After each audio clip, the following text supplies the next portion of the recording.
El hombre es, por naturaleza, un animal político, y quien por naturaleza y no por accidente está fuera de la sociedad, se halla por encima o por debajo de lo humano.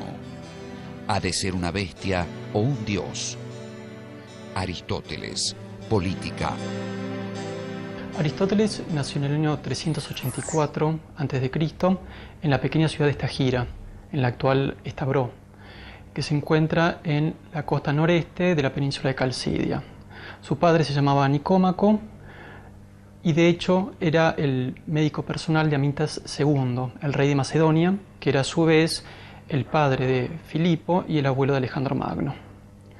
Su madre se llamaba Festis y provenía de Calcis, que es de hecho donde Aristóteles se iba a refugiar en los últimos días de su vida.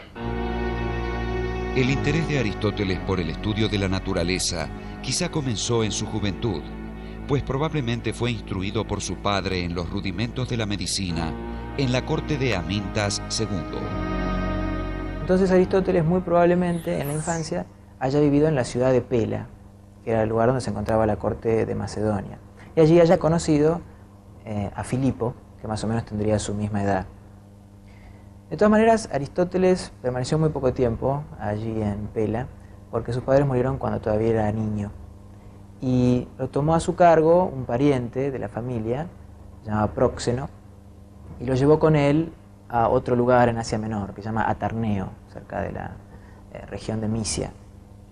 Allí, en Atarneo, Aristóteles conoció a Hermias, que en ese momento era un simple ciudadano y más adelante se iba a convertir en el gobernante, en el soberano de la ciudad de Atarneo y también de la ciudad de Asos. Cuando Aristóteles tenía unos 17 años, su tutor decidió enviarlo a estudiar al lugar más reconocido de Grecia, la Academia Platónica. Hay que pensar que la Academia Platónica había sido fundada en el 388 a.C., es decir, 4 años antes que Aristóteles naciera. Y ya hacía tiempo que la fama de Platón y de la escuela filosófica que él había fundado se había extendido por toda Grecia.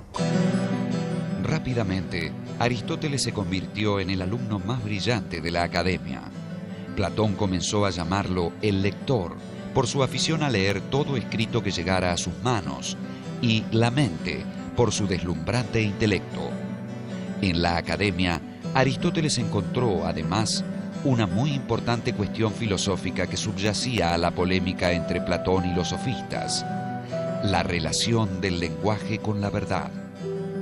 Sofista quiere decir sabio, pero a raíz de Platón y de las polémicas que hubo, esta palabra ha pasado a significar casi lo contrario, es decir, tergiversador, falaz. De cualquier manera, en este contexto Aristóteles recibe la enseñanza del idealismo de Platón, se incorpora a ella. La cuestión crucial en el campo de las ideas está en decidir si con el lenguaje humano se puede llegar a obtener una verdad constante, inmutable, o si el lenguaje humano produce solamente convenciones. En los 20 años de su permanencia en la academia, Aristóteles adhirió a la solución de Platón. Más tarde, habría de criticar la teoría de las ideas y elaborar una entera reformulación del problema. De todos modos, mientras Platón vivió, Aristóteles se mantuvo fiel a sus enseñanzas. Luego, irá desarrollando su propia filosofía, crítica respecto del platonismo, pero siempre cercana a él. Otra crítica importante que le hace Aristóteles a Platón, aparte de la innecesaria duplicación de la realidad, es el tema de la participación. Según la teoría de las ideas, las cosas sensibles son en la medida en que participan de una idea. Pero Aristóteles dice en la metafísica que la noción de participación es una metáfora vacía, que no explica nada.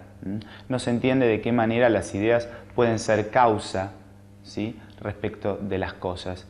Esto también va a tener una incidencia muy fuerte en la ética de Aristóteles, sobre todo cuando él critique la idea del bien platónica. Podría decir que la diferencia central pasa por lo siguiente. Tanto Platón como Aristóteles creen que hay algo que es la forma, la esencia de las cosas. Los dos apuntan a eso y creen que la filosofía tiene que apuntar a eso. Pero la diferencia es que Platón pone esa esencia en un ámbito trascendente y Aristóteles la ubica en un plano inmanente. La diferencia entre la filosofía de Aristóteles y la de su maestro no se definiría hasta después de la muerte de Platón. Cuando Platón muere, Aristóteles decide retirarse de Atenas, probablemente por dos motivos. Por un lado, por cuestiones políticas. Ya en esta época había conflictos entre Atenas y Macedonia. Y por otro lado, por cuestiones filosóficas. Cuando Platón muere, o antes de morir, decide dejarle la conducción de la academia a su sobrino Espeusipo, que justamente representaba una de las tendencias de la filosofía platónica que a Aristóteles menos le agradaban. Entonces, por eso Aristóteles decide retirarse. Aristóteles viajó a Aterneo, donde se encontró con su amigo Hermías, soberano de la ciudad. Junto con dos platónicos, Erasto y Corisco, fundó una escuela filosófica en la ciudad de Asos.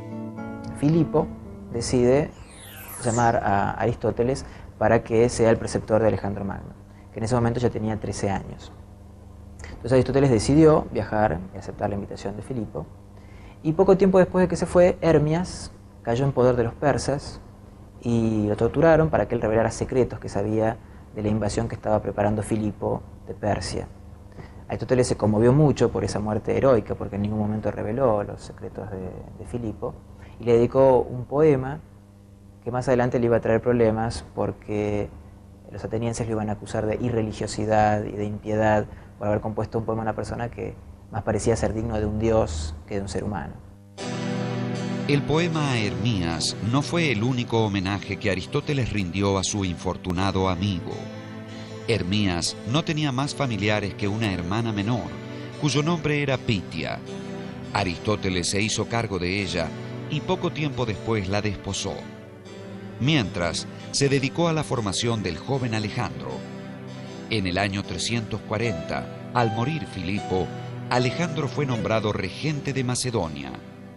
Aristóteles volvió entonces a Estagira, su ciudad natal. Luego de pasados 5 años allí en Estagira, en el 335, Aristóteles vuelve a Atenas. Era un hombre que tenía 50 años, era sin duda el pensador más famoso, más reconocido de toda Grecia. Y en ese momento la sucesión de la academia había pasado a manos de Genócrates, de quien Aristóteles en un primer momento había sido amigo y había compartido doctrinas filosóficas, pero ahora se había distanciado mucho de él. Entonces decidió fundar una escuela por su cuenta, ahora sí distinta de la academia, incluso opuesta a la dirección y al pensamiento de la academia. Aristóteles alquiló unas casas que estaban junto al santuario dedicado a Apolo Liceo. De ahí tomó su nombre la escuela aristotélica, el Liceo. En el terreno